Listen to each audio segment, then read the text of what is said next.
Can I help you? Take your hand off.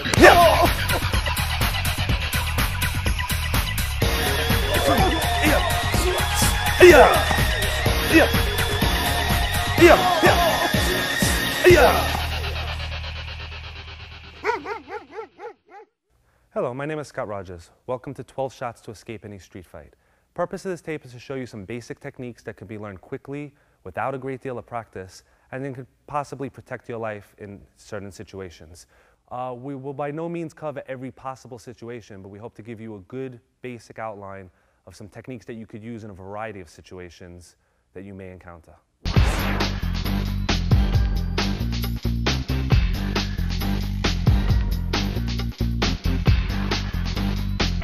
There are many different types of situations one can face in a self-defense scenario. One of the most basic ones is countering a common grabbing attack. Now, a person can grab you on the wrist, the elbow, the shoulder, the neck, the belt, in a lot of different ways. Rather than learning 12 to 15 different techniques, we're going to show you 2 spots on the arm that when struck will release any hold. 2 spots are going to be what we call the lung 5 point by the crease of the elbow, and on the outside, the large intestine 10 and 11 points at the bulge of the muscle at the top of the forearm. Both of these points, one is on the inside, one is on the outside. Any position your opponent grabs you in, one of them will be accessible, and when properly struck will cause the person to release their hold, freeing you, allowing you to counter or escape. Okay, I'd like to introduce John and James. They're going to be working the techniques with us. As I explain it, I'm going to show it in detail, and then we're going to let them proceed through a workout and show you how you would practice these moves. First one we're going to use is the inside point, the lung 5 point, and we're going to start simply with a common wrist grab. So you're going to have your partner grab your arm, all right? We're going to locate the point first with thumb pressure. So we're going to start squeezing, nothing's going to happen. As we get to the proper point, you're going to notice his body starts to move. Now you're on it. Now in a real situation, squeezing it is far too slow and not an effective means of escaping.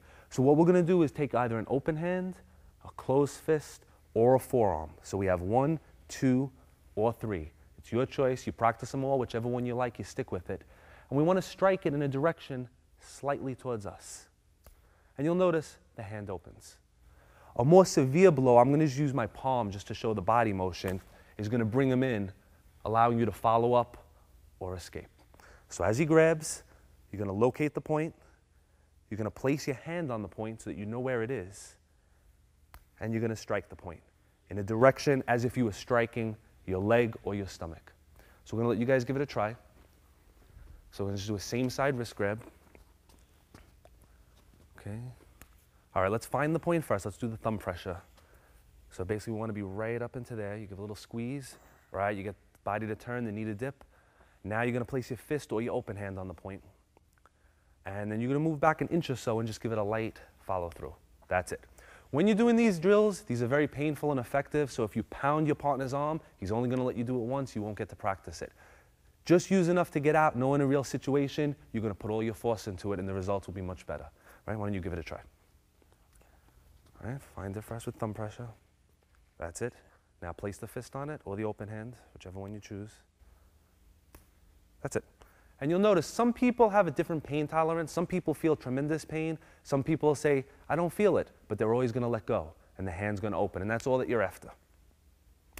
Good. Something else to also keep in mind is when he grabs me right now, he knows it's coming, he knows where it is, he's tightening his muscles, he's ready for it. So actually in a real situation when he grabs, he's focusing on this point. Right now he's focusing on this point. In real situation, he doesn't know what you're going to do. So his body can't be as prepared as it is now. So when he's grabbing now, whatever result you get, even at the light force you're using, when somebody's grabbing you and doesn't know what's coming, it's going to work a lot better. What we're going to do now is we're going to go to the next possibility where instead of grabbing parallel, we're going to have him grab opposite. This time, while we can access the point we just used, it's a little awkward and it's a little time consuming to get to the opposite side. So what we're going to do is we're going to use the bulge of the muscle up here, and we're going to use thumb pressure, make sure that we find it, place our fist on it, and this time when we strike it, we want to strike it across his body. By putting it across his body, when his arm is here, if he wants to punch me with that hand, he cannot. So by controlling this arm, I could control that arm. A lot of times somebody will grab you as you're walking and they're going to look to punch you with that hand. Now, Because they've trapped this arm, your instinct's going to be to block, but you can't. By putting this across, you're going to prevent that arm from hitting you. So what you're going to do is, again, thumb pressure first. You're going to place your fist on it. You're going to hit it. And the arm's going to feel like it's going to sleep. You're going to do it once. After that, you're going to practice it with an open palm just to get used to the drill. But no, in a real situation, we want to hit it with the fist. So thumb pressure, place the fist, give it a shot, make sure that you know it's working. Then after that, continue practicing with the palm just to get the motion. Also, if you notice, I took a little step. Instead of trying to move his arm all the way across his body, I've also stepped towards his blind side, which means he can't see that well on this side and he can't reach me as well with the other arm. So as I do it, I start to walk in a position where I'm away from him. So why don't we give that one a shot? So let's do it from an opposite attack. All right. A little more to the outside, right on the balls. There we go.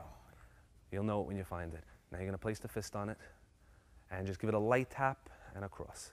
That's it. And you saw the reaction, just a little more follow through. That's it. All right, now you're going to do it a couple of times with just your palm. Just step out and just give it a little slap. That's it. Okay, one more. That's it. Again, when we're doing it with the palm, your partner could be a little lighter on the grab because the purpose isn't to activate the point. It's just to practice the motion. Really, to activate it, we want to give it a nice, solid shot. All right, so you give it a shot now. Let's do opposite. We did the same side.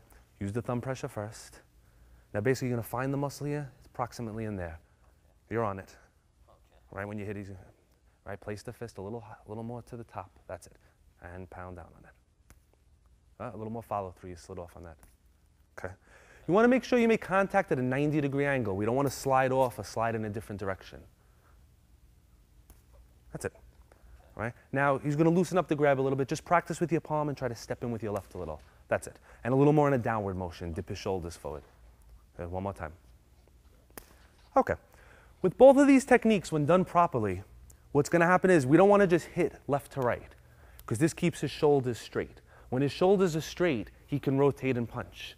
If we make his shoulders dip a little bit, it becomes very difficult for him to punch. So basically, we bring him into a state of being off balance. For him to hit you next, he first has to achieve, a better balanced position. So when we do the first one, when we hit, we're hitting in and in a downward motion, and we're bringing him down, the shoulder turns. When we do the next one, we don't want to just go straight across because then he could just spin back, or if he's a martial artist, he could spin the other way and strike. We want to achieve the same effect with that leg. We want to bring him down a little bit. In this position, in order for him to block or strike, he first has to recover. By the time he does that, you're either going to get away or you're going to finish up with a follow-up move. Okay, now that you've practiced that move, we're going to try it in a variety of situations. There's really only 3 ways you can be grabbed. One hand across, and double. Right now we're not focusing on double, so we're just using single. Where you are grabbed is irrelevant, meaning that he can be grabbing my wrist, he could grab here, he could grab my shirt, he could be grabbing my neck. I can still go after this point. Or he could be grabbing my arm, he could be trying to grab my neck. I can still go after that point. The idea is not to worry about what he's doing, it's to worry about what you can see and what you can hit. So they're going to do a little drill where they're just going to, at random, grab in different spots. The goal of the drill is to just make the person let go. So it's going to be their choice which point they hit. Whenever possible, hit the point closest to you. We don't want to reach around and come back or reach and go the other way. We want to move in a straight line as it's the quickest as much as possible and follow that downward direction. So let's give it a shot. You're just going to face each other. You're going to alternate. So you're going to grab him first. Just pick a spot. Okay. All right. Now you're going to grab him back. All right. Find the spot. All right. Grab. Okay. All right. Just like that. Do some choking, like a single choke. Reach up, grab his neck. One hand first. Double would be a separate situation. Good? Good? Okay. One more time. Okay. Now, that was excellent. The only thing we want to try, we're going to do it one more time. Every time the shots are done, we want him to let go, but we don't want it to cross. We always want to bring it down. So we don't have to hit it hard, but we want to, again, drop the weight. Bring it down. It's going to serve 2 purposes. Number one, again, like we explained, it's going to turn his shoulders, put the weight on the front leg, make it hard for him to punch you. But number 2, if the hand is here, the power in the next shot might not be as great as you'd like. By bringing it down, it allows you to follow up with a more powerful blow. So let's try one more time, just maybe 3 each, and just try to bring the weight down a little. That's it. All right, bring it towards you. That's it. All right, just want the shoulder to dip. Good. That's it. Good. See how his balance came forward on that one? That would be a perfect time to counterattack.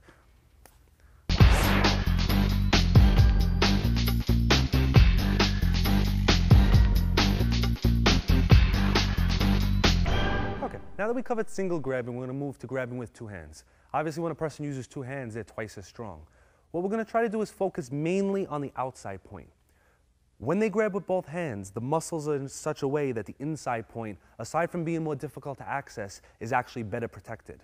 So as they grab with two hands, we're going to focus on the upper forearm point, and we're going to hit with both. Hitting with both gives us a chance to do double the damage, and it takes both arms out of the fight. So as he grabs, we're going to do it off a grab, not a choke, and I'll explain why later. We're going to find the 2 points on the outside. We're going to place our hands on them. Now the angle that we're going after is relative to how he grabs. We don't want to come down, and we don't want to come across. We're going to come on a 45-degree angle like we're crossing our arms, just like this. And we're going to strike with the fist or with the forearm. You don't have to be that accurate, but like you're hugging yourself, hit it and squeeze in.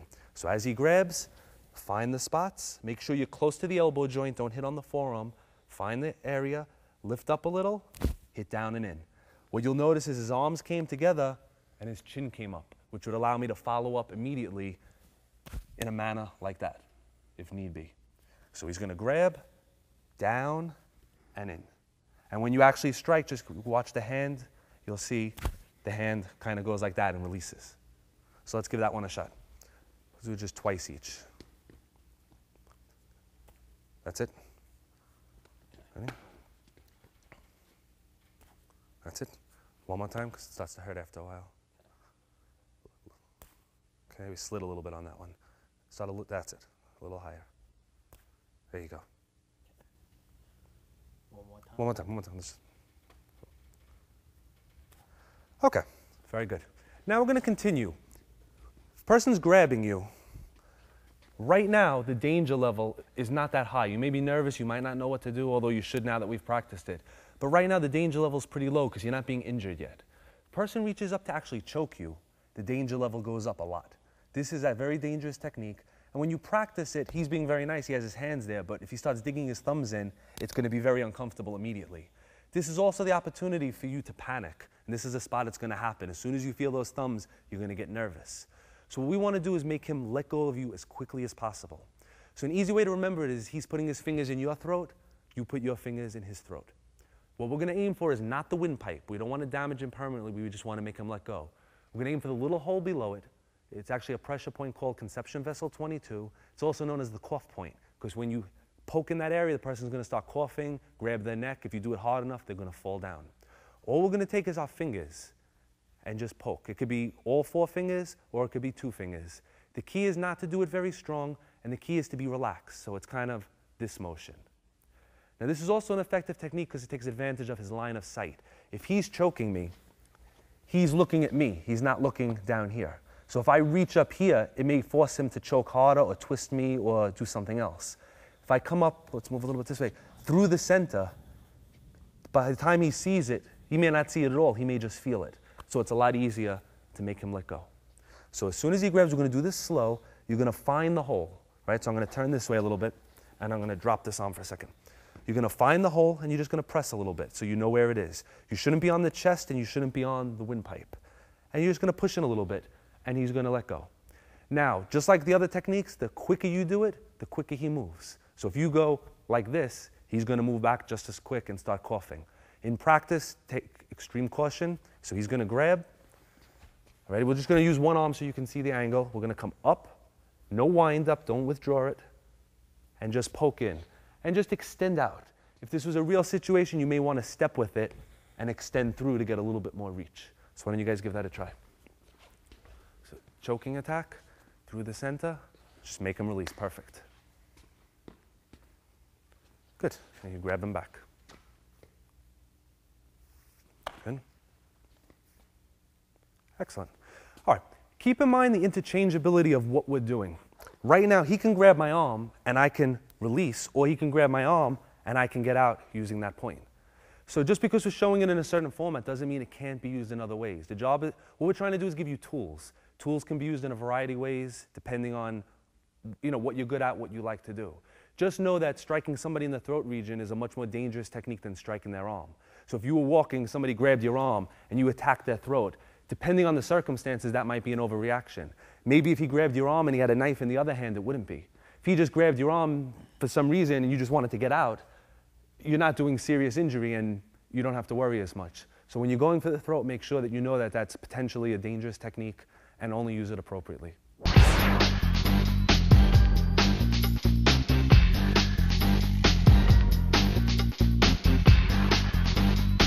Okay, this is a good time to start talking about distancing. Once somebody's grabbed you already, you've already made a fundamental error of allowing them to get close enough to you. Generally, if you're dealing with somebody that seems aggressive, you don't want them to get any closer than arm's distance to you. And it's relative, of course, but if you're this close and John decides to hit me, I cannot stop him unless I get lucky. If I want to hit him and he blocks, he can't stop me because it's just arm motion. The hand is quicker than the eye. By keeping this distance, what you're doing is forcing him to take a step forward. This is when you're going to react. The step is the slowest part of his attack. Now, we're going to further make this a little more effective in that if you're aware that it's an aggressive situation, we want to get our hands ready to move without appearing aggressive. So if we drop into a position like this, he's going to change the way he attacks. He's going to be a little more careful. You're going to see his best. We don't want that. So we're going to just put our hands up in what we call a passive-aggressive position. You look very passive. You look like you don't want to fight, but your hands are in a great position that if he should punch or do something, you can defend very easily. And if you need to strike, your hands are right there. So we're going to continue at this point. The way we're going to practice it so we don't injure is to just touch the chest. And we're going to practice this motion. And what we're going to do is this. Your partner's there, his arms are down, you're here. He's starting to be aggressive. As soon as he breaks that distance, we're going to break distance and move in. So we don't wait for him. We don't let him break the distance and do this because this may still be on its way. As soon as he decides to break that distance, we move in. And if he was punching, you can punch with that. This hand would pick it off and you would continue with your blows. Keep in mind though, imagine somebody running into a pointy knife. If he's coming forward and this is here, this is going to stop his punch. Because you're using the fingertips, your arms are going to be longer than the average person that's using a fist by at least 4 inches. So you also have the advantage of reach. Instead of having to get close, you can strike him from further away than he can strike you. So from this basic position, you're going to wait. As soon as he starts to look aggressive and he starts to take that step, you're just going to step in a very relaxed manner, just like this. So why don't we give that a try? You're going to be aggressive first. Okay. All right, we're going to keep that distance. That's it. And just flick it. Instead of stopping him, just flick it. So like you're swatting a bug. That's it. Ready? One more time. Okay, and switch. Ready, easier? Boom. That's it. Make sure you step in with it. As soon as he moves, you step in. That's it. Good. Good. Now, another thing also, you're walking down the street, somebody stands this close to you, it's not justification to go and do that to them. You basically want to control what the situation. If somebody seems aggressive, something doesn't seem right, you take a step back. You tell them, step back or stay away. If they take another step, they're being overly aggressive. So basically, maybe they were doing something they didn't realize. They were getting close to you. Some people come up and they talk to you really close and you feel uncomfortable. Take a step back. If they constantly move forward and you don't know the person and something doesn't seem right, that's an aggressive movement. And based on that, you're going to have to decide what you want to do. You can either take another step back or you can react. In a life-threatening situation, the quicker you react, the better. If you give him too many chances, there's a chance that you can make a mistake. So as soon as you sense something's wrong, you want to react first. So even though you're technically striking first, he's being aggressive first, so you're reacting to his aggression. So it's not exactly the same thing as attacking him. We're not just walking up and hitting him. We've given him the distance, we give him the opportunity, he comes in again, we're countering his aggressiveness.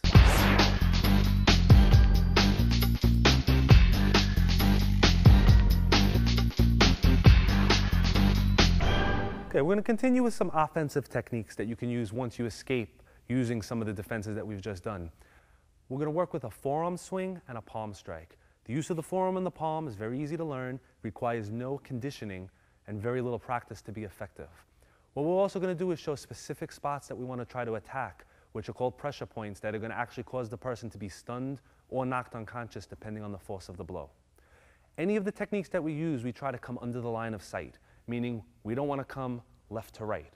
When you come left to right, peripheral vision picks up that motion, and that's actually quicker than regular vision. When we come under the line of sight, by the time the person registers the hand is there, it's already very close to their face. There's nothing they can do about it. So when we swing the forearm, we're going to come in an upward motion. And when we use the palm strike, we're going to keep the elbow down. We're not going to lift and come in a forward and upward motion this way. And we've already done the fingertip strike where we came up on the 45-degree angle. So basically, whatever strike you're using, keep the elbow here. Let the hand kind of point and out. Keep the elbow, let the hand point, and palm. And if you're using the swinging motion, you would usually use that after you've brought the arm in. Let's say you struck the arm. Right from here, the elbow stays where it is, and you just let it lift and strike back. What we're going to use is the bob dummy to my left. We're going to show the proper striking angle and show with a little bit of power the technique that you're going to use. We're going to start with the palm. The point we want to aim for is along the bottom edge of the jaw. Basically, it's in the notch of the jaw, but if you line your palm up directly, you're automatically on it, so you don't have to be that accurate. So instead of palming the front, we want to palm the side. So it's going to look something like this. Now the angle, it's not going to be a hooking motion. We don't want to do this.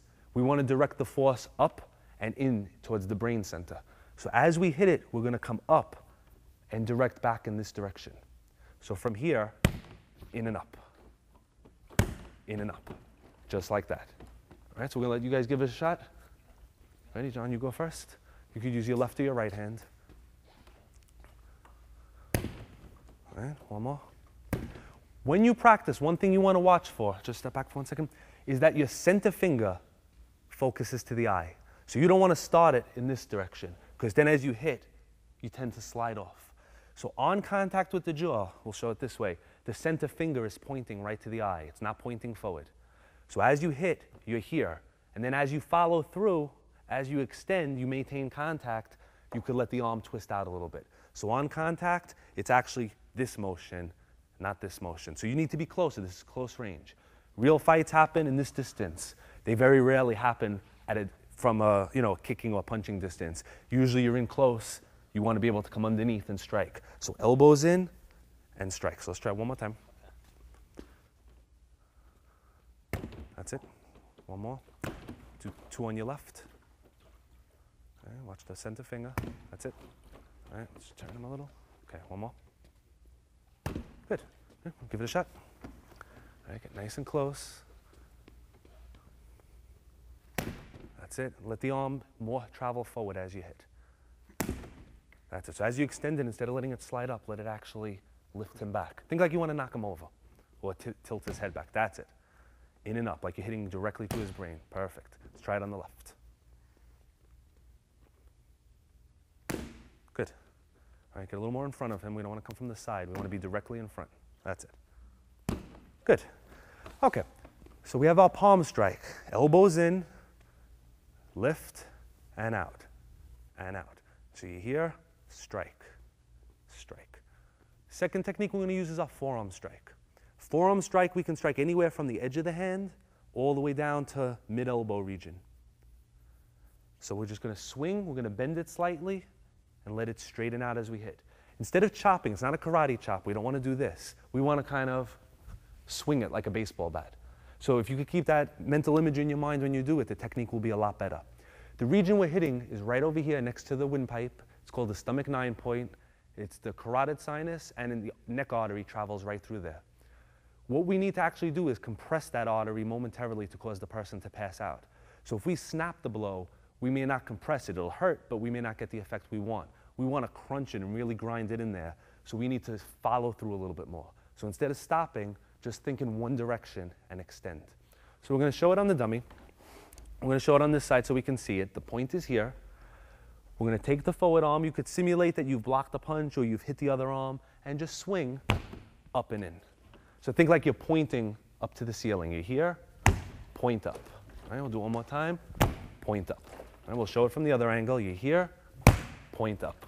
And best effect will be gained by striking in the lower portion, as there's more of a whipping effect. The further up the arm you go, the more of a push it becomes. So really right around the wrist area or the wrist bone, you want to try to make contact in. So we're here, we drop, and we follow through. And anytime you're striking, to get a little extra power, even if you're close, take a little step in. Right? You see it in boxing, they step in, they punch. That's to close distance, but that's also to put their body weight forward. Now, even if I'm this close, no, I don't need to step, but as I hit, I'm going to step in to let my weight drop forward. And it's the same thing with this. As I hit, I'm going to step in. That also allows me to follow through longer and keep it compressed for a longer amount of time, pretty much guaranteeing that he's going to pass out. So why don't you guys give it a try. Ready? 2 times on each side. That's it. Ready? Let's just straighten them out a little. Good. Nice and relaxed. The wrist should be loose. Just let it go. Let's do it on the other side.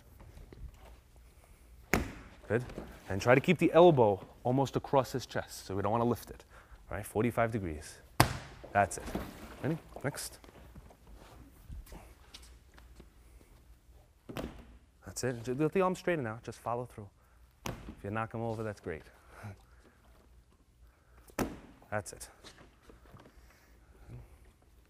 Good. All right. This is a good time to bring this up, actually. Most people are either right-handed or left-handed. Very few people are ambidextrous. It's worthwhile to practice on both sides because you never know what position you're going to be in. But when you practice your moves, a lot of times you'll have a choice of which hand you want to follow up with. Generally, it's a good idea to use the one you're most comfortable with. For the majority of people, that would be the right hand, but if you're left-handed, that would be your left. But it would be a mistake to only practice the side that you're good on, because there could be a situation where a person attacks from the opposite side, and the closest thing is the hand that you haven't practiced, and more chance of error if you don't practice it. So equal practice on both sides, but you're always going to feel more comfortable on one. Whenever possible, we're going to use that technique. All right, what we're going to do now is we're going to recap, and we're going to go back to the arm points again. We're going to strike the arm point, and then we're going to look and see what we can do next. Usually you're going to find out that this or this will follow, and sometimes both will go. So for example, we're going to do the first thing we did, which is a parallel same side grab. We're going to hit the release point. What can I do from here? I can throw the right, or I can use the palm. What makes most sense is to use the right, because in order for me to use this hand, it has to pass this one. So I may as well hit him with this. This way, if for some reason I miss or he turns, I could come back with that. So as he grabs, 1, 2, 3. And that's just a practice drill. Maybe he grabs a little bit higher. I do it the same way. 1, 2, 3. This is kind of an all-purpose combination. Once you finish with a circular motion, we follow with a straight motion. The reason for this is very simple.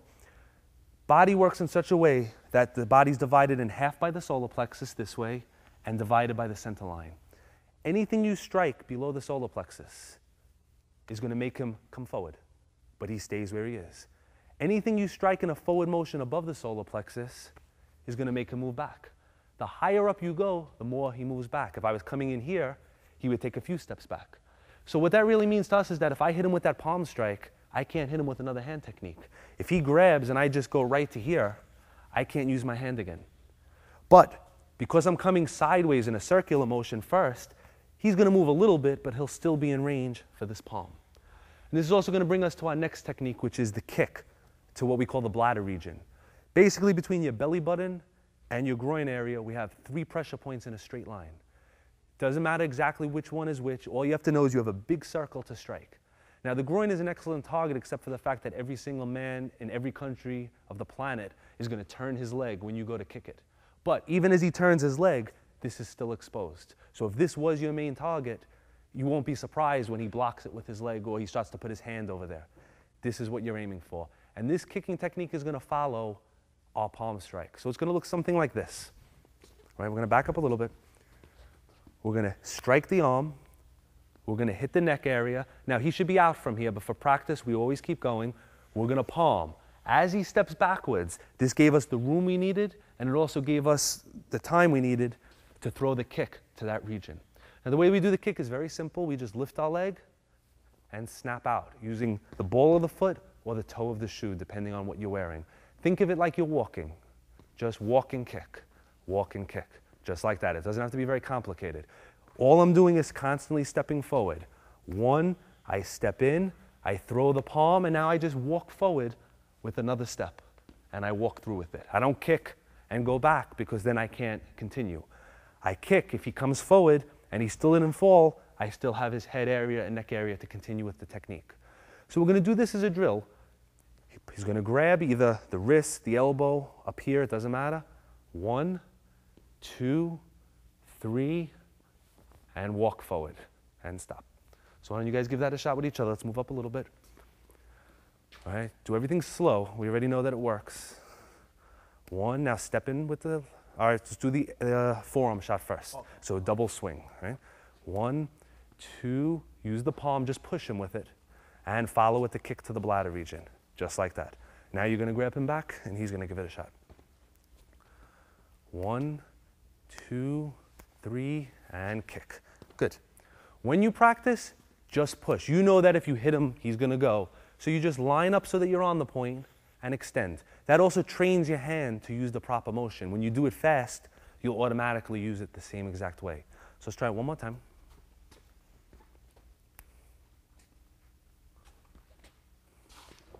That's it.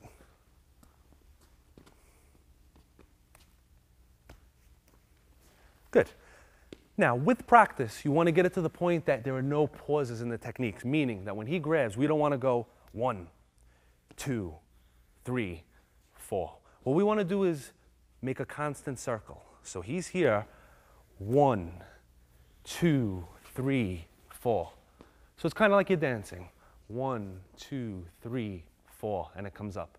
This way there's no pause in the action and you could constantly keep up with him. When you're really doing it and you're here, if you hit him really hard and you just stay here, you're going to be too far away for that palm strike. That's why you need to move. Move, move. And as I hit him with that palm for real, the distance would be greater, the kick would come in.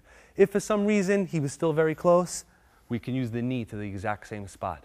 When you're doing kicking techniques, treat your knee and your foot as one move. This and this are exactly the same. It's just a matter of how far away he is. If he's very close to me, the knee comes up. If he's far away, the kick comes up. If I think I'm going to kick him and I end up too close, I just let the knee go in.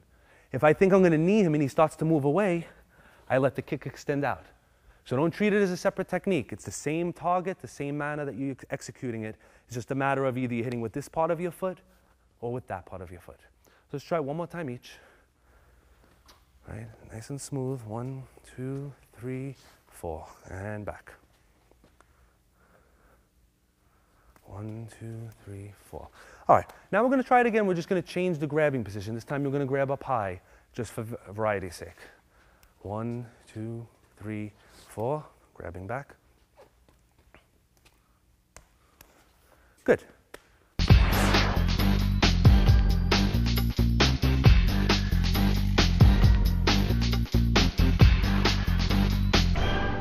We're going to be demonstrating one of our instant knockout shots. Where we're going to be targeting is the stomach 9 point in the side of the neck. And what we're going to be using is our forearm. The reason for using the forearm is with little training, the swing of the forearm is a very powerful blow, and it doesn't have to be as focused as, let's say, using the edge of the hand or even the fingers or a punching technique.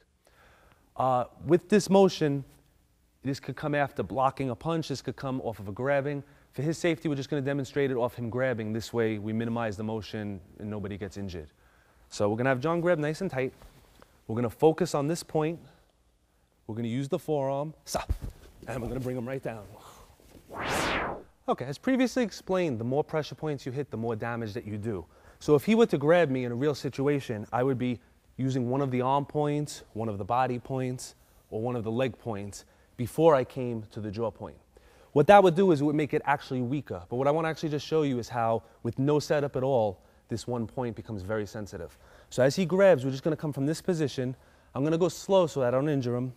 We're going to come up in the up and out direction. I'm going to have him bite down real tight so he doesn't hurt his teeth. All right, so I'm going to look straight.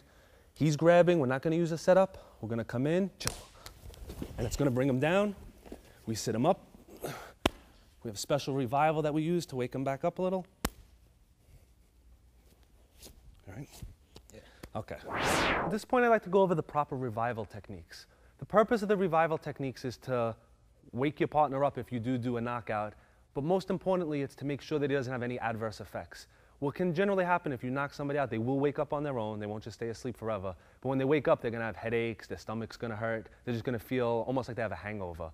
With the proper revival, you're restoring energy, basically that you took away with the strike, and you eliminate that effect. The first type of revival is what we call arm revival. Basically, any of the arm points that we strike. When you strike it, what we're going to do is we're going to actually stop energy to that point. So we hit it, the arm goes to sleep. Now, he's feeling a pulsing right now. That hurts. The way we wake it up is we hit the exact same point with an open palm with approximately half the power with a slap. And then we massage the area. And we repeat that. Slap and massage it. And after you do that, he should have full use of his hand again. So the arm revival is basically simple. Whatever you hit it again, but you hit it with half the force, and instead of hitting it with a focused area, we hit it with a flat palm, and we just massage the area. Flat palm, massage the area. And that'll bring your partner's arm back. This way, when you're training, you hit those points, you can practice it more than once. As far as the head, the neck, the body, we do a technique like we did. We strike, he falls down. All right, he'll tend to just be laying down, basically. The first thing we want to do is we want to sit him up. So we grab him by the head. Okay, now if he's really out, he won't fold his own legs, so you're going to fold his legs. We want to keep our knee in the base of his spine. We want to keep our hand on his head. Now, if we struck him on this side, we want to revive on this side. If we struck him on this side, we revive on this side. Where we're going to be reviving is right next to the spinal cord. There's something called the bladder meridian. I'm going to show it on myself, actually. Not over here, a little bit over, right in this line. This is called the wake-up nerve. Similar to the arm points, we're going to slap it and massage. Slap it and massage. At this point, he should be awake. He may still feel groggy, so what we're going to do is we're going to take our thumb and forefinger, we're going to place it at the base of his back with the spine running in the center, and we're going to run our hand up his spine a couple of times. In Chinese medicine, they say all energy in the body is stored in the kidney region. And when you do this, according to the theory, you're bringing the energy back up into the head. Medically, most likely, you're just stimulating the nerves that go into the neck and head area, and it's waking him up. But either way, the function is what matters, not what causes it. After you finish that, to restore more energy, we're going to start with the hands. Again, in acupuncture and Chinese medicine, each finger controls a different part of the body. So, for example, the pinky finger is considered the heart. The ring finger is considered what they call the pericardium. The index finger is the large intestine. So what you're going to do is you're going to pinch, starting at the pinky finger, and pull. Pinch, pull. You should feel like a popping sensation. If anybody ever got a Chinese massage before, this is what they do. They massage the points. They pop the fingers. And what that does is it wakes up and stimulates all of the nerves.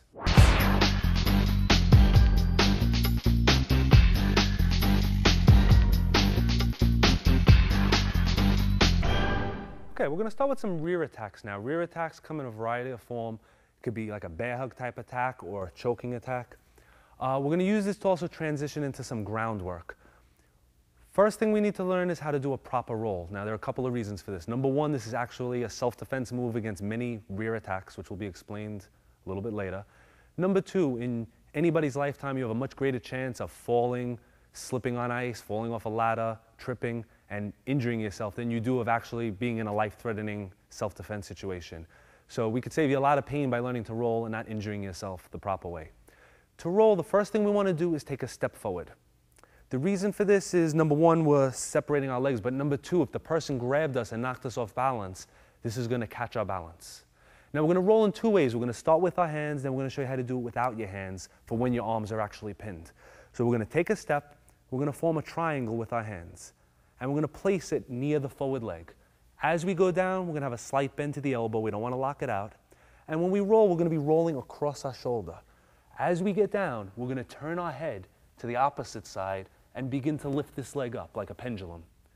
And slowly, we're going to lower the shoulder as far as we can. We don't want to drop from here. We actually want it to almost touch before we go over. So we go down, and we come right back up. So we're going to try that again. We'll show it from a couple of angles. We'll go this way. We're going to step, make a triangle motion so that your palms lead the way, bend the elbows, lean forward, look behind you, lift the leg, roll into a standing position. The reason for standing up is maybe somebody pushed you, maybe you tripped. If you're on the ground and you roll but you stay there, now they could start kicking at you, stepping on you. You want to get up as quick as possible. Now, how do we do it without arms? It's exactly the same. We take our step forward, we keep our arms tucked, we lower our shoulder to the ground, we turn our head, and we roll over. And it's actually easier and safer because there's no chance of me hitting my hand or jamming my wrist or my shoulder. So again, the way to practice it, we'll go this way a little bit, is to do it in slow motion. See how low this can get to the ground. And when you're about to lose balance, which is right about now, I tuck it in, I roll, and I come back up. All right, we're going to show you how this can actually be a self-defense technique, just doing the roll alone. Okay? We're going to start from a bear hug position. We're going to make it as hard as possible so we have no arms now. What we want to do, we're going to do this very slow because what's going to happen is we're going to end up on top of him and our body weight can do damage to his ribs and other structures. We're going to take our step forward. We're going to start to lower our shoulder and roll over. We're going to do it very slow and we end up on top of him. Okay, so he's going to release. Now, in a real situation, okay, we're going to roll as quick as possible and we're actually going to drop with our body weight on top of him. Part of the reason also for the roll is if he tackles me from behind and grabs. All right, like right now we're staying still. Right, so let's go back again. Kind of like push me forward as you tackle, knock my balance. This is why I need that step. Now, if I stopped here, he can lift me back up and bring me this way. This is no good. So as soon as he comes in and I feel my balance, this is when I take the step and I go with it. Okay, still working with the rear techniques. There's a combination that we want to try to learn and remember. No matter how they grab you from behind, they cannot trap both your arms, both your legs, and your head. So one or two of the three will be free. And the combination is simply this: stomp, elbow, headbutt. Depending on how they grab you, you may or may not be able to use one or all three of them, but one of them will always land. What we want to do is focus. If he grabs, we're going to stomp towards the edge of the foot. We don't want to stomp the instep, as it's the strongest point, so let go for 1 second. We want to try to stomp towards the edge of the foot, where the pinky toe would be. That's where it's going to hurt the most. Stomp. Now, he has some nice strong boots on, so that might not have been so effective. We have headbutt. Now, he's a little bit shorter than me, so I may not be able to reach him, but now we have elbow strike. So we're going to do them all. So we're here. We could reverse the order: headbutt, elbow, stomp. By the time you finish with this three combination, the arms are a little bit loose. It allows you to turn and go back to one of the techniques that we've practiced before: the palm, the forearm, or the throw technique. So why don't you guys try with each other? Be careful, especially with the headbutt, not to hit. Let's start with a bear hug first. Now with the bear hug, the elbow is going to be hard because the arms are pinned, so the headbutt and the stomp would be your best bet to start with. 1, 2. Now at that point, the arms should start to loosen, so as he starts to turn, that's when he's going to throw the elbow. So just give him a nice elbow and look towards him. Boom. Once that elbow happens, the arms are open, he can follow with all the techniques that we did before. So let's try that one more time. 1, 2, 3. Good. And switch rolls.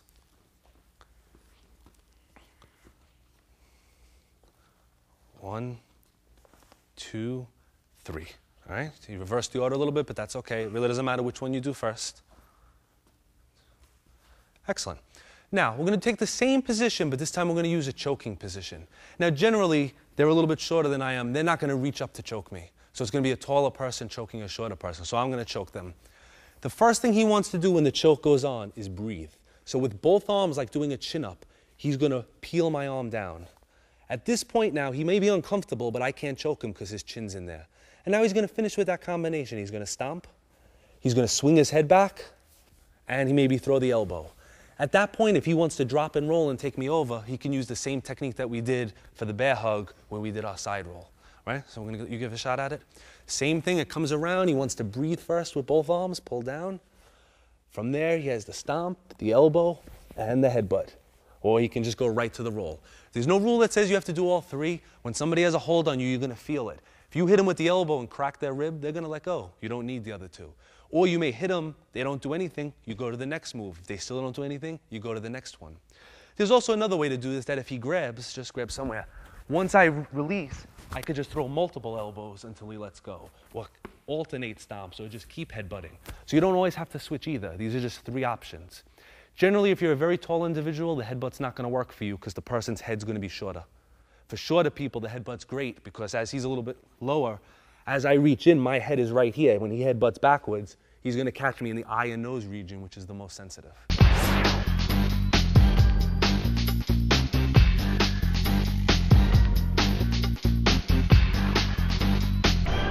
If you find yourself in the unfortunate position of being on the ground, which can happen as a result of a slip, somebody throwing you, or getting knocked down, whatever, there's a certain position we want to take to maximize our effectiveness and minimize our targets.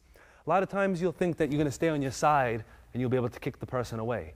Now this is okay, but if John is in front of me and I miss my very first kick and he's going to go to my back, and I miss, he's right here, he's going to roll me, I have nothing. My back is exposed, this leg is useless. So what we're going to do is a position where as we drop, we're going to cross the ankles And we're going to keep the hands crossed, just like this. From this position, my back is no longer a target. I can see my left and my right. If he starts to circle me, I drop a leg. He circles the other way, I drop a leg. So I could keep him targeted, basically. From here, we're going to do what we call machine gun kicks. As he comes in, we stop him, just like this. Now, if you notice, my kicking angle is not straight, because then I would slide off. It rotates out so that I can use maximum surface area. I also don't kick with both legs, because if he's trying to get past me, just knock my legs to the side. And he knocks them to the side, I have no more defense. So it's one leg at a time. I'm here, stop. He comes forward again, I withdraw this one. Now, as I kick him, you'll notice his body starts to dip, so I'll come in a little bit. As he dips, I have the groin kick and the chin kick. If he's upright, I stick with his shins. The reason for using the shins is it's a hard bone and you'll most likely be wearing shoes. Kicking to them without the padding that he has is very painful. You'll get an even greater reaction. So what we're going to do is he's going to move around and his job is going to be to try to get towards me or on top of me. I'm going to keep him away and just show you a little bit of how it works. So we're here.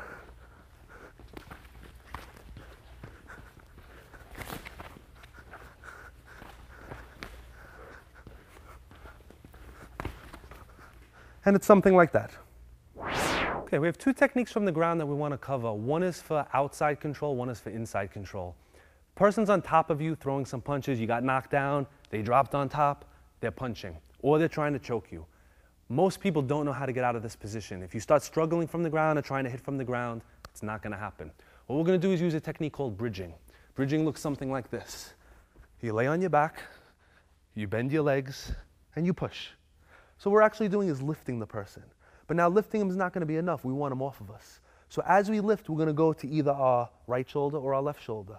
So the exercise would look something like this. Bridge, roll to the right, bridge, roll to the left. And you just practice that. Now what you don't want to do is roll. A heavy person, you will not be able to roll them using your side stomach muscles. You want to use your legs, your buttocks muscles, strongest muscles, lift them. As you lift them, they're going to lose balance. And as they start to fall and you can't go any higher, you just kind of shake them off you and down. Up, lock out, shake them off you and down. So we're going to bring John back in. We're going to have him do the mount position. And we're going to show how this works. All right, so whatever happened, I did something wrong. He secured the mount position. He's choking me. In the mount position, the position is such that I can't really reach him if he's sitting straight with any power, but he can hit me very hard. And it's very hard for me to block. I can't really kick him. Most people try to kick. Doesn't work. So what I'm going to do is I'm going to trap one side of his body, an arm and a leg. I'm going to grab the arm with all my strength on the wrist and the elbow and pull it as hard as I can. I'm going to trap his leg so that he can't get away. So now I've locked off this whole side of his body. I bend the other leg and I start to lift him. As he starts to fall forward, I'm going to roll. And I'm pretty much exposing him for a very nasty blow to finish. So let's try it one more time. Right, he's managed to get on top. Now, if he was punching, we would be defending and we would try to trap the arm. So either way, we're trapping the arm, whether it's a moving attack or a stationary. For practice, let's just stick with this for now. When you get good at it, you try to block the punch and grab. The principle's the same. Trap an arm, trap a leg, bend, lift and roll. And he's off of you, just like that. Okay, the next position is excellent for women's self-defense. A lot of times, you know, a rape situation, they'll find themselves this way, they won't know what to do. We're going to use the hips for control. So we want to have our heels on the hips. So let's say John's down and he's reaching with his hands, he's doing whatever he's doing. As I'm struggling with his hands, I'm going to let one foot slip onto his hip. Once I have this foot here, I can start to push. Once I'm pushing, I have his balance. I come on the other hip. And I pretty much can push him off me. Now I can also direct him. If I manage to have one of his arms, maybe he's hugging me, whatever he's doing, I have his arm. As I direct him, I can roll him off of me, just like that. So we're going to show that one more time. Okay. All right. So we're here. If he was really, really close, we would back up a little bit to create room. We're going to trap the arm, place our foot on the leg, sweep it out, and let him roll over. And from here, we can easily finish him with a kick or roll the other way to escape.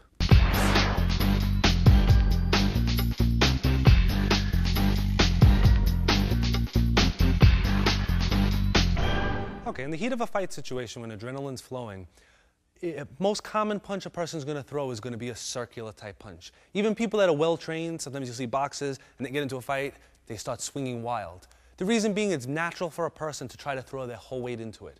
And it's a lot easier for an average person to swing this way than to learn to rotate their hips and twist in this manner. So while it is possible to confront somebody punching in a straight manner, more likely than not, the average street fighter or person in a bar is going to come up and try to take you out with a circular punch. Now, the advantage of this punch is that it's very strong. The disadvantage is that it's slow. So it means you can see it coming, but it's going to be difficult to block. So rather than trying to put one arm up, what's going to happen there is you're going to contact the arm, they're going to punch through your arm, and you're going to hit yourself, and they're going to hit you. That's not too good. What we're going to use is 2 arms against 1 arm. And at the same time, we're going to be contacting that anti-grabbing point we used earlier when we block, so we're actually going to be causing some damage to the arm. And the drill is basically this. People have a natural reaction when they get nervous, they put their hands up. The reaction is to go back, though. We want to take that same reaction and just shift it forward.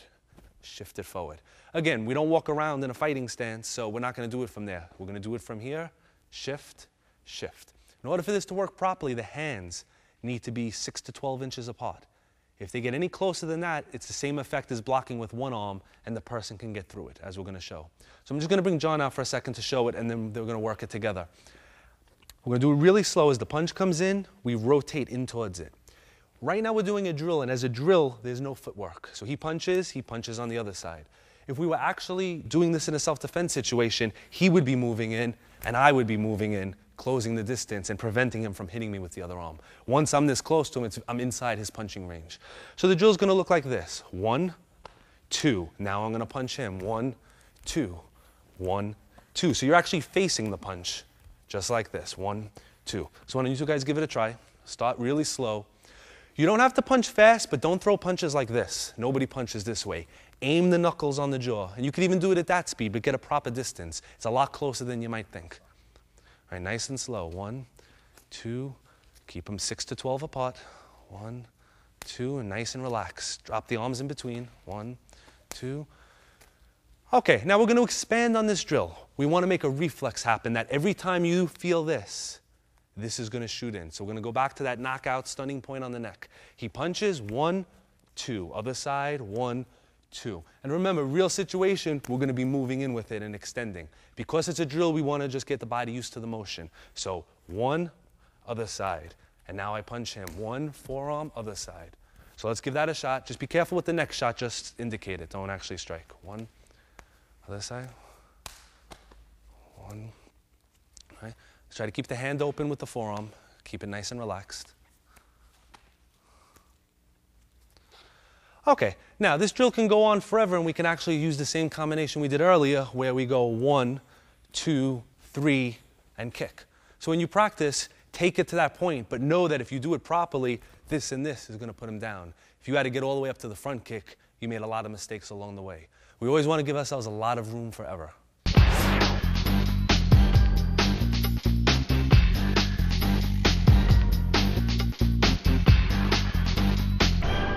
Okay, we're going to start with some pushing defense, and we're going to start by explaining why somebody would push you.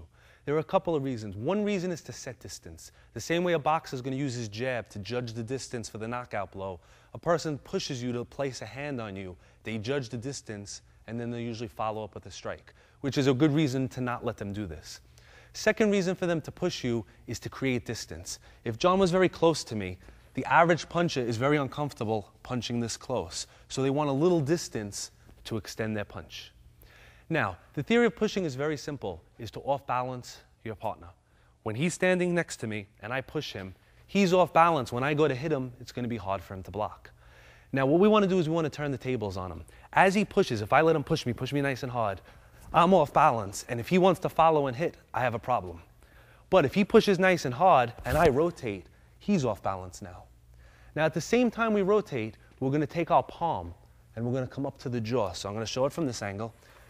It's nice and slow. As we rotate, we're just going to let it come up to the jaw point.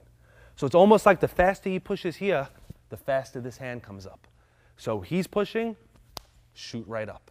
Don't try to block it. Don't worry about the hand. Let him push you and just go with it. He pushes on the other side, just go with it.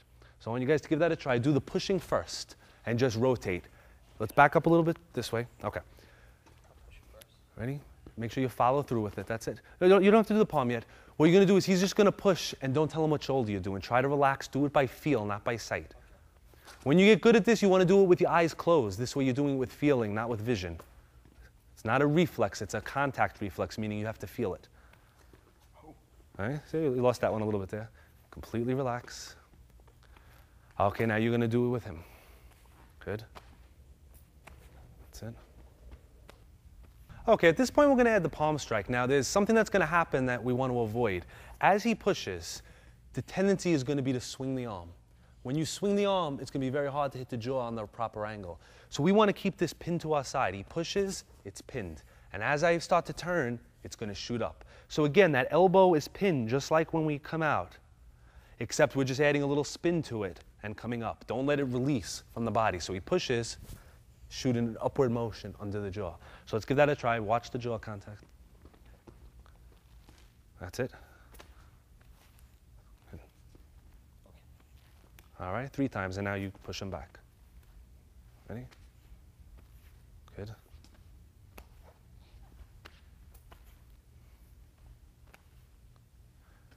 Good. Okay, one technical point to watch. If he's pushing this shoulder, 2 things can happen. I can move this shoulder backwards, which pushes me away from him, or I can move this shoulder inward, which brings me closer. If I want to hit him hard, I want to move forward, and since I can't step forward, instead of going back and hitting him, I let this roll in. So I'm actually pushing him closer. So instead of letting him bring me this way, I'm letting this leg slide in. So as he pushes, I'm actually bringing myself closer to him. I'm not allowing him to push me away. So when you practice that drill, make sure that as you feel your shoulder go back, let this shoulder lead the way in. Don't let it throw you off balance.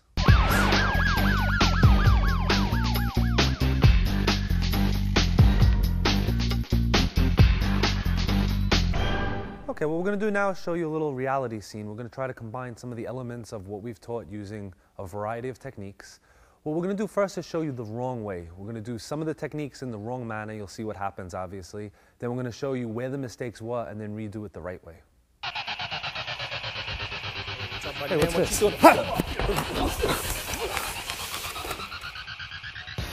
Okay, now what went wrong with that technique? Obviously, if you got hit and knocked out, you did something very wrong.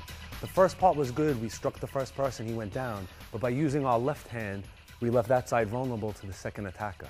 So we're going to go through it again. We're going to do it step by step and show you where the mistake was, and then we're going to show you how to avoid that mistake.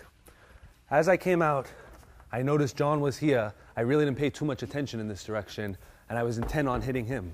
By using my left to come in, I got a nice shot off here, but I was unprotected on the opposite side. And then as he charged forward, there was no way, as you come in, there was no way for me to block or stop him, and that was it. So basically the problem was using the wrong hand due to the fact that I was unaware that he was here. If he would have been on the opposite side, that would have been fine because this arm would have been free. So when it comes to more than one person, you have to be aware of your surroundings. Obviously also the wall didn't help out too much.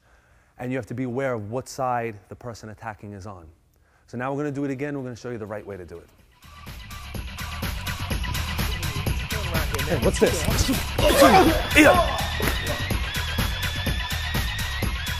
Okay, now you can see that technique worked a little bit better. What did we do to make that work better?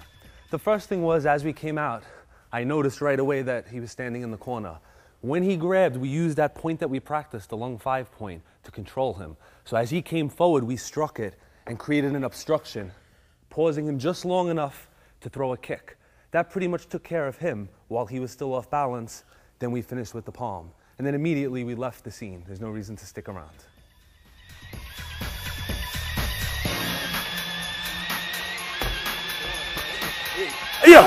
Yeah. Okay, let's break this technique down. What was basically happening was I was being pinned from the rear, preventing me from blocking as the next guy came close. So the only thing that was free was my leg. So we front kicked to the bladder region, and then from this position we wanted to get him off. So we did the step and we twisted. We could have also done the roll that we did in the instructional segment, but we didn't want to do it at full speed to cause injury. So you could have just done your side roll. Now what happened there was something unexpected, as real fights are, and as I rolled him, I lost my balance and ended up having to roll also. So this again further illustrates the reason for learning to properly roll, because even when you do the technique right, sometimes little mistakes can happen. While the technique came off very nicely, there was one major mistake made, and that was as soon as I opened the door and saw that there was a problem, I should have just gone right back in the door. Two reasons for this. Number one, they may not have come inside, and number two, they both can't fit through the door at the same time. So as they came in after me, we can pick them off one at a time, making it a little bit easier for ourselves.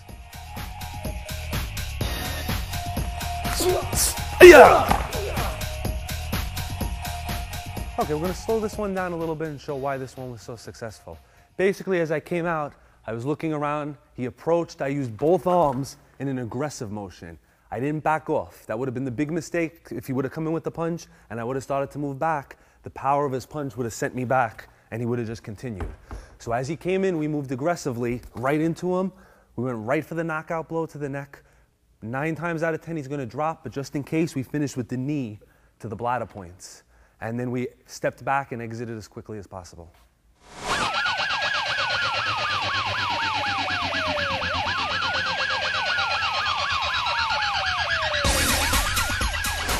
We're going to be demonstrating one of our instant knockout shots. Where we're going to be targeting is the stomach 9 point in the side of the neck. And what we're going to be using is our forearm. The reason for using the forearm is with little training, the swing of the forearm is a very powerful blow, and it doesn't have to be as focused as, let's say, using the edge of the hand or even the fingers or a punching technique. With this motion, this could come after blocking a punch, this could come off of a grabbing. For his safety, we're just going to demonstrate it off him grabbing. This way, we minimize the motion and nobody gets injured. So we're going to have John grab nice and tight. We're going to focus on this point. We're going to use the forearm, and we're going to bring him right down. All right, once we maintain grappling position, both arms are in position to strike him. So rather than bringing him to the ground with a throw, we're actually going to do a knockout technique involving the area around the temple, which are some points that we haven't really covered. We're going to slap. We have the temple, the corner of the eye, and the bridge of the eyebrow, which forms a nice big circle that's just going to get slapped. And on the other side, we're going to use the ridge hand to strike gallbladder 20. From grappling position, as we're searching for a move, this hand is free to strike here. This hand is free to strike here. So what we're going to do is we're going to lock up, we're going to bring him down, and we're going to show the basic knockout, and he's going to drop. Okay, the last point on the shoulder region is exactly at the apex of the trapezius muscle. So basically, we divide his neck and his shoulder in half this way, and we divide it in half this way. And this is where we're going. And we could actually press it and get some effect. Because this is a big muscle, the muscle actually protects it and the point lies underneath it. So generally, we want to strike it inward this way or using our forearm. If he was coming forward like to shoot to do the takedown, we would actually use our forearms on this point to stop him. Because of the angle, we may not knock him out, but what we'll do is stop his motion, which will allow us to set up something else. What we're going to do is just show this point the effect of it. We're going to have him throw a punch, we're going to block it, and we're just going to put some downward pressure. And the thing to watch for is his legs. Watch where his legs go. So as he comes in, we come down, and we drop him down. Okay, as previously explained, the more pressure points you hit, the more damage that you do. So if he were to grab me in a real situation, I would be using one of the arm points, one of the body points, or one of the leg points before I came to the jaw point. What that would do is it would make it actually weaker. But what I want to actually just show you is how, with no setup at all, this one point becomes very sensitive. So as he grabs, we're just going to come from this position. I'm going to go slow so I don't injure him. We're going to come up in the up and out direction. I'm going to have him bite down real tight so he doesn't hurt his teeth. All right, so I'm going to look straight. He's grabbing. We're not going to use a setup. We're going to come in, and it's going to bring him down. We sit him up. We have a special revival that we use to wake him back up a little. All right.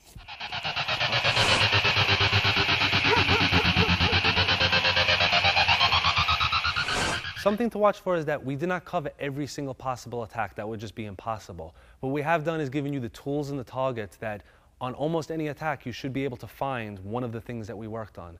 So a person may grab you in a way that we haven't done, but if you see that arm point, you hit it.